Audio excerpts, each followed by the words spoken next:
to send this to some people. Awesome. Bye. Recorded. I'm sorry. My name is Angie Payton. I had to step away, ironically, during HAP for a NAMI hotline call, somebody in need of help and resources. And so I'm here today on behalf of NAMI, which is the National Alliance on Mental Illness.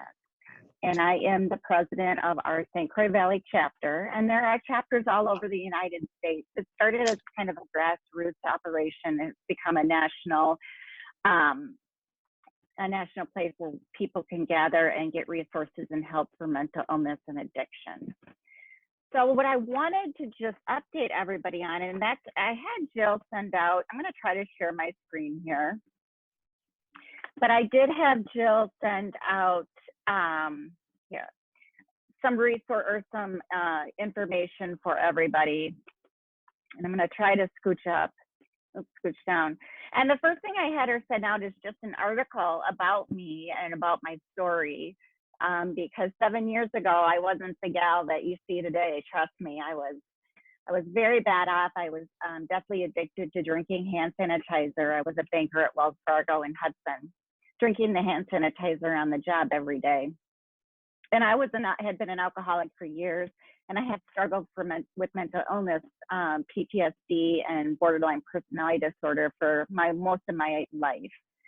So it's been a huge struggle for me, but I did end up, after a long fight, many treatments, many legal problems, I ended up getting the help I need at the Mayo Clinic in Rochester, Minnesota, where I spent 3 months in recovery there after some suicide attempts. And so I wanted her to send out the article about me so I didn't have to spend too much time on that. But what I wanted to show you was what I call a holistic recovery. And I say that with a W, not an H. And even though I'm a holistic provider of mindfulness-based stress reduction, I still actually believe that recovery from mental illness and addiction needs to be with a W, because there's many pieces that go into recovery from mental illness and addiction, for not only the person themselves, but also the family is very important in that recovery. And so what I wanted to show you was my recovery tower, because what I developed or what I found for myself is that many pieces of a big puzzle or a giant tower have to fit into place in order to sustain a recovery. So we never get a cure, we're never cured, but we can get into recovery. So it's similar to cancer and remission or any other disease or diabetes and taking insulin. People who struggle with mental illness must do a variety of things to maintain their recovery. And so this tower is part of my recovery. So I didn't want to spend too much time on that, but I did want to touch on it because it is important to know that I represent hope. So I represent the hope that there is recovery possible for people. No matter how bad off they are, they can recover. So, and then what I really wanted to talk about is all the exciting things that are going on and were going on in our communities regarding mental health and addiction. So May is Mental Health Awareness Month, and tomorrow is Mental Health Children's Awareness Day. So in May, there's many things going on regarding mental illness. But in our community, in our communities in Pierce, St. Croix, and Polk County, we also have many people working on improving services and improving care for people who are struggling or their families. And so I wanted to just discuss what those are. So the first one, obviously, I want to talk about is NAMI, the National Alliance on Mental Illness. This is our St. Croix Valley flyer. We were running support groups prior to COVID. Those were in River Falls twice a month. Right now, we are actually linking on our website to the Minnesota NAMI because they're doing the Zoom support group meetings. So our members that we're doing in-person meetings can now do the Zoom meetings online and get support that way. And there's a peer support, and then there's a family support. And then NAMI itself in St. Croix Valley, we have several presenters that do what's called In Our Own Voice. And the In Our Own Voice is where we actually go into any meeting space or any event or a business. We go into some businesses, we go into schools, and it's 2 presenters and a video. And we're specially trained to present this in our own voice. And it basically comes down to telling our story and then telling our recovery hope and how we managed to stay in recovery from various mental illnesses. So that's In Our Own Voice, and that's a free presentation that we'll give anywhere. We do it all over. And then we also have our event table and resource table. So on a lot of, like before the COVID, we were doing a lot of events at the high school, at the middle school. We were doing a lot of events at Bethel Church in Hudson because of some of the issues we had at the high school prior to this. So we will bring our resource table. We have we get brochures and pamphlets from NAMI that we hand out, and resources for people. So that's our those are just some of the things we have going. And then most of all, we're looking for volunteers. So people get burnt out. I mean, honestly, when you're volunteering this much, eventually some people come to the point where they get burnt out, and then they can't do it anymore. So we're always looking for new people to come into NAMI who care about mental illness and want to help. You don't have to have a mental illness, or you don't even have to have somebody that does. But I would guess that everybody in this meeting has been touched by mental illness one way, or an addiction one way or the other. So we all have some connection. So if you're interested in volunteering, you can come to our next board meeting. I'm not sure yet if it's going to be in person in May, but it will be the last, it'll be the last Thursday in May, so it would be May 28th, and that would be at the River Falls Public Library. So just give me a message or email me if you're interested in joining NAMI. We would love to have you. Next, I just wanted to share, let me just see. I wanted to talk about mental illness a little bit because I want to share some statistics. So I've got to get to my other screen. Oh, I don't know if it'll let me. Nope, that's not it either. Oh, that was it. Okay, hang on. Oh, here we go. Let's see. Let me just see if is it sharing?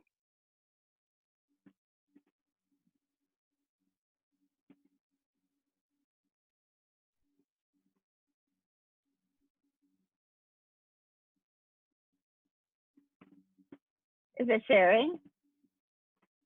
You're pulling up a suicide page that was showing. And you guys can hear me, right? Yes. Oh, okay. For a minute, I couldn't hear anything, and I was like, "Uh-oh, I've been talking this whole time." You momentarily pulled up a suicide prevention page, and then you. Yeah, that's what I want. Okay. Yeah. I'm going to try one more time. Okay, yeah, there. Okay, yes. So this is, let's see. This is NAMI St. Croix Valley, or this is the NAMI national website. It's NAMI. NAMI.org. This one, I wanted to just talk about some of the statistics about mental illness because it says that suicide is the leading cause of death among people aged 10 to 34. And somebody in the United States commits suicide every 12 minutes. So it is definitely a huge problem that we are having here. And then here's some suicide facts and figures. It's the 10th leading cause of death in the United States. So it is definitely a serious problem for us with mental illness.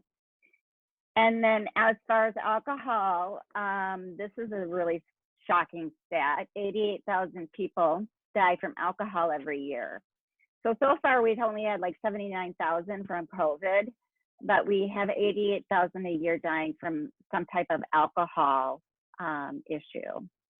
So that's really shocking. I'm going to come back now to me. So I was thinking about that when you talk about the alcoholism and, at first when this whole COVID thing started, when I discovered that the liquor stores were essential.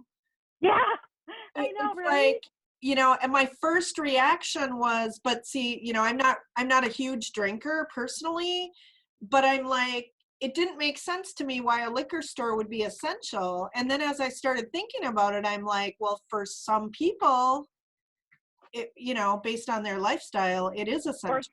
some people that drink every day, and there's many, many people that do, if they were to stop drinking because they didn't have access to alcohol, it could be very dangerous for them. They could go through withdrawal, and alcohol withdrawal is a very serious condition. You can die, you have seizures. And so to often say you can't have alcohol would affect, we would have a lot of deaths. We would have a ton of deaths if that happened. But the last thing I want to talk about, because I really do want to take questions like that, is all the stuff that's going on here in the counties, the Tri-County area. So number one, we have the Make It Okay. And Make It Okay is a Health Partners initiative where they've actually trained ambassadors to go out into the community and talk about mental illness. We also have the Zero Suicide Committee, which I'm a part of, and that's specifically to Hudson Hospital. And what we're doing at Hudson Hospital is we're training all of the staff, from the pharmacy to the housekeeping to the nurses on the front line. We're training them on how to know the signs of somebody that's struggling, or maybe even suicide signs. And so how to recognize those signs and signals in patients, and then what to do about it. So that's the Zero Suicide Initiative. Then there's a Healthy Year Together initiative that's going on, and I'm a part of the mental illness action team and the substance abuse disorder team. And both of those teams are working very hard to pull resources together in law enforcement, in the schools, health and human services. So we have several different goals. I think each team has about 10, 15 goals that little smaller committees are working on throughout the community to improve services and access to mental health and substance abuse help. So that's called Healthier Together. There's also a couple grassroots organizations. One is called the Butterfly Path, that is run by a former Hudson High School student named Anna Johnson.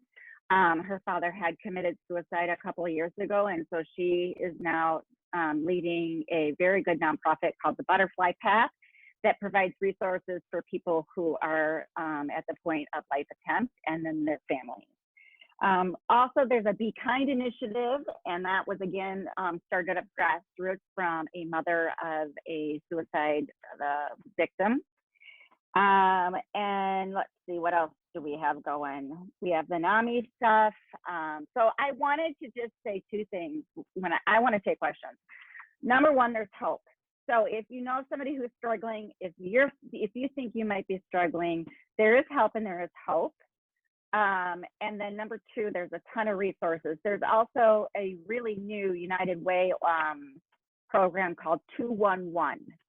And so we're used to 411, 911, but now there's 211. And 211 is a United Way phone number that you would call with any trouble that you have with mental illness or addiction, and they will connect you with private and public resources for you. So we're using 211 a lot right now. When I take my calls from the NAMI hotline, I do direct people to 211 and also their Health and Human Services Department. So St. Croix, Polk, and Pierce County all have excellent Health and Human Services departments. They take, for Badger Care, or you can do private. There's a lot of private organizations out there as well. And so I just wanted to spread my story of hope. And then if you want to learn a little bit about, that handout included mindfulness-based stress reduction, because my story of hope is I went on to obtain a degree in mindfulness-based stress reduction from the University of Massachusetts with the John Kabat-Zinn program. So I do teach in River Falls, not teaching right now, at Imbalanced Yoga and Fitness. And I have MBSR classes that will be kicking back up when we all get back to normal. So I'd love to chat with anybody one-on-one. I love doing the one-on-ones right now. So if you are, or you know somebody who's struggling with anxiety, we talk about the limbic system and how important it is to get regulation into the limbic system. So that's why I had that handout, just to let you know that mindfulness was a big part of my recovery. In fact, it's down there at the bottom of the tower, because it was just, it really helped me realize that every day is special, every day is a gift, and we need to appreciate every moment, especially this moment. So I do thank you guys for listening. Thank you, Jill and Heather. I'm praying for Heather. And I want to take questions. Awesome. Thanks, Angie. So the first question, I'll take the first question. You said volunteering, you're looking for volunteering. What does that look like? What are the different opportunities, or what, what is a person committing to if they decide to volunteer? The biggest thing we're looking for is people who would be willing to take training down in Madison from NAMI, and learn how to run our peer support groups and our family support groups. If you are one that is in recovery, you can be trained to do the In Our Own Voice presentation. And then if you're not interested in getting trained and doing that, we always need people to do our resource tables. And basically all that means is standing, at events, standing behind a resource table, talking to people, just handing out pamphlets, and just in general, getting it out to the public. So we have that. We also have board member positions open. So we have a treasurer position open. If somebody is really good at accounting, you don't have to be affected by mental health to be our treasurer. In fact, we want you to be of somewhat sound mind. And we have a secretariat position open too, if you love taking minutes and agendas. So all kinds of opportunities at NAMI itself. Awesome. And then on the other committees, the Healthier Together, Healthier Together is just, if you're interested, I guess just contact me and I'll hook you up with the Healthier Together stuff. Perfect. All right, so go ahead and unmute yourself if you have a question for Angie.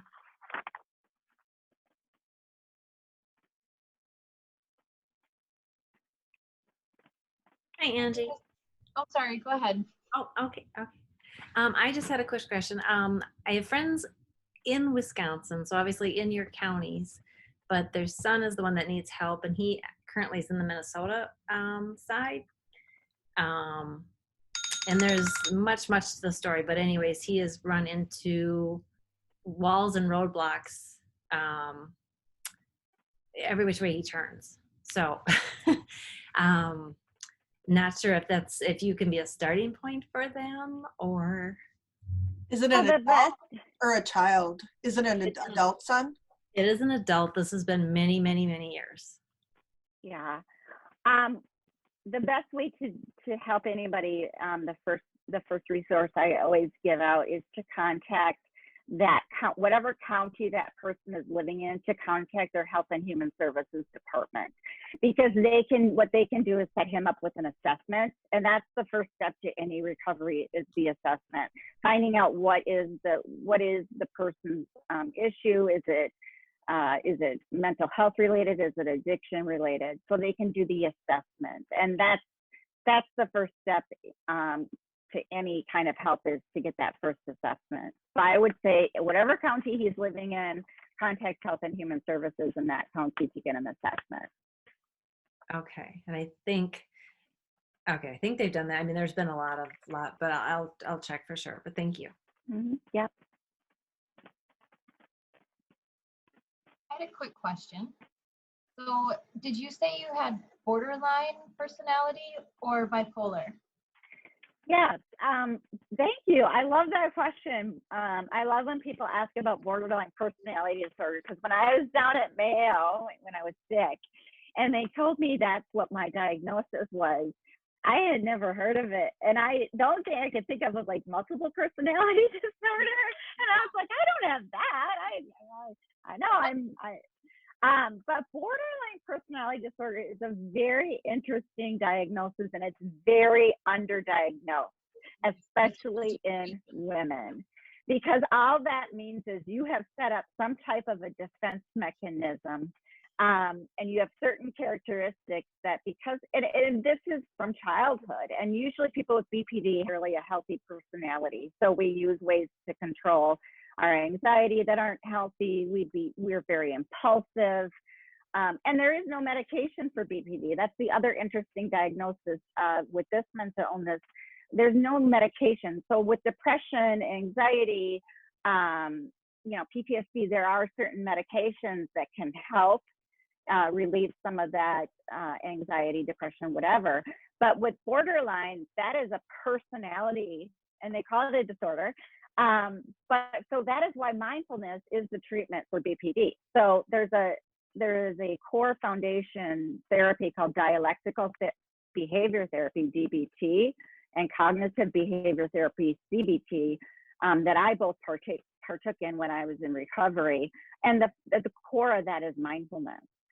And so somebody with who suffers from BPD will benefit greatly from using mindfulness. But it is underdiagnosed, especially in women. It's often diagnosed as bipolar because of the impulsiveness aspect. So it's often misdiagnosed. And so I run into a lot of people who say they're bipolar, and really they probably more have characteristics of borderline. Thank you for that question. I love it. And just a quick take on that is, and I've actually done a lot of research on borderline personality disorder, and it's very hard to diagnose for one, and two, it's hard to get the person who does suffer from that to understand that there's an issue and to treat it. So how would you being the person who's experienced it, like for me being on the outside looking in, if you're with someone who, and you see this, and then there's an issue, but it's hard for them to see it. How do you, from someone from the outside, begin to help someone who needs that, but they don't see it or understand it? What would you do from the outside to help someone in your situation? That's a great question. Number one, there's a really good book. It's called Walking on Eggshells. I can't remember the author, but it's called Walking on Eggshells. And it's basically all about borderline personality disorder, and it speaks from the person who is the loved one. So it's more on the aspect of how do you, as a loved one, deal with somebody, and I hate to say that sounds cruel. How do you relate to somebody with BPD? And it's an awesome book, and it'll give you all the symptoms of BPD. And that's the other thing about BPD is you can have symptoms of it. They call it characteristics. So you may have like 7 out of the 10 characteristics, or you may have 5 out of the 10. But it still means you have a certain amount of a personality disorder. I wish they'd rename it because it's not really appropriately named. But it just more or less means that you don't know how to deal with emotions, right? You have either really heightened emotions or you stuff your emotions and then they explode like a volcano. Lots of different characteristics. But you as a person who is worried about the loved one, first of all, I would get that book. And then secondly, share that book with them, or share your research with them and say, hey, you seem to have about 5 or 6 of these, things, you're so impulsive sometimes, or, you get so angry just out of the blue, like, you're fine one minute and the next minute you have anger. Do you think that any of these symptoms or characteristics fit you? And maybe they'll be enlightened by that. And then the next step would, again, to be getting an assessment for them. So just say, hey, would you be interested in talking to a psychiatrist or some type of a therapist and seeing if you can't get, maybe some help for one of those characteristics. So don't make it sound so doomsday, like you have BPD. Even if you have one characteristic, you can benefit from help. Thank you. I appreciate that very much. Yeah. Walking on eggshells is a great book for BPD. And there's so many women that have BPD and they don't even know it. And that, I run across that all the time. The other thing I wanted to mention was Alcoholics Anonymous and Narcotics Anonymous in Hudson, New Richmond, River Falls. We have clubs in all those places where we get together.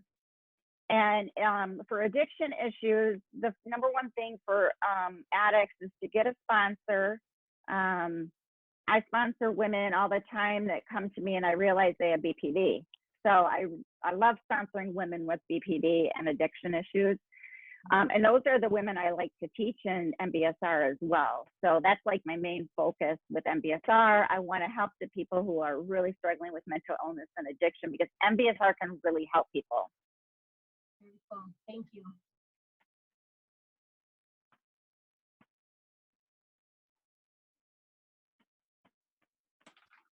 Anyone else have any questions? Jen? Yeah, I more of a comment. I just want to commend you for the courage to put yourself out there.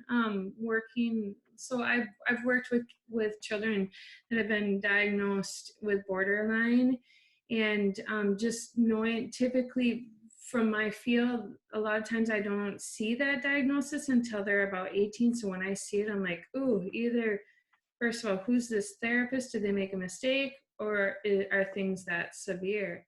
So I just want to commend you for the courage to put yourself out there and put your story out there, and the strength you have had to gain to even talk about that, especially from the root of your trauma. So yay, thank you for sharing that to help others heal.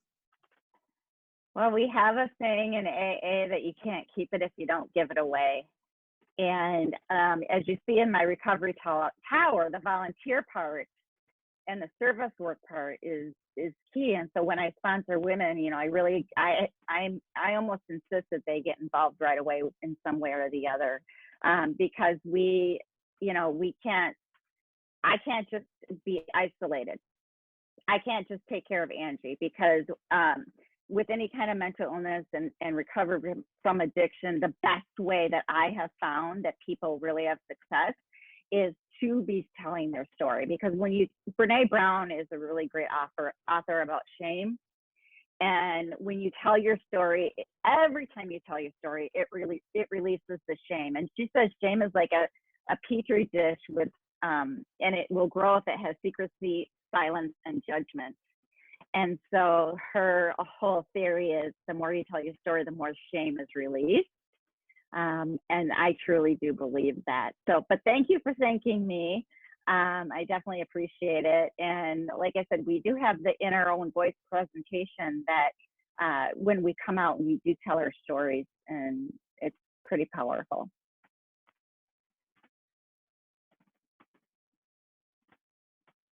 Awesome. Thanks for that.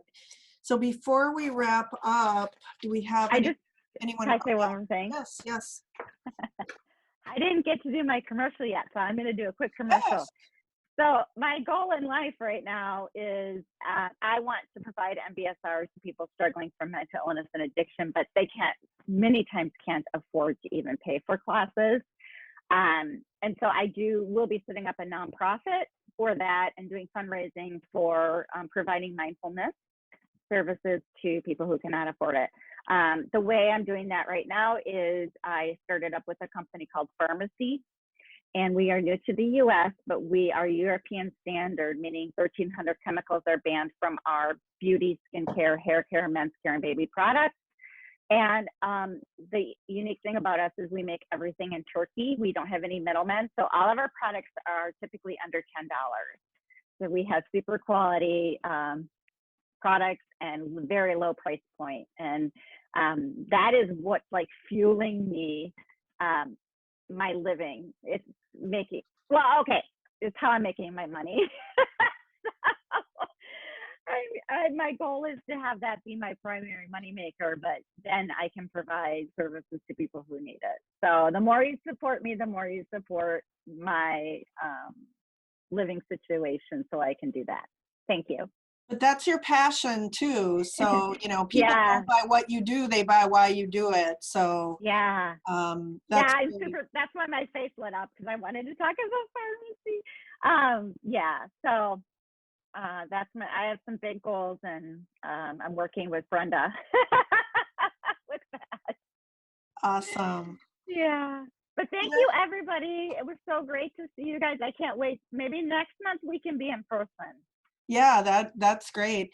Okay, so speaking of next month, we have our meeting on June 3rd. So stay tuned, watch your email. Obviously, if we can meet in person, we will. It's hard to say what the future holds. So either way, we'll still be having a meeting on June 3rd. It may be virtual, maybe in person. Hop on over to the Women Business Owners Facebook page, join that group. Feel free, I've had a lot of questions, people private messaging me asking if they can post on that group page.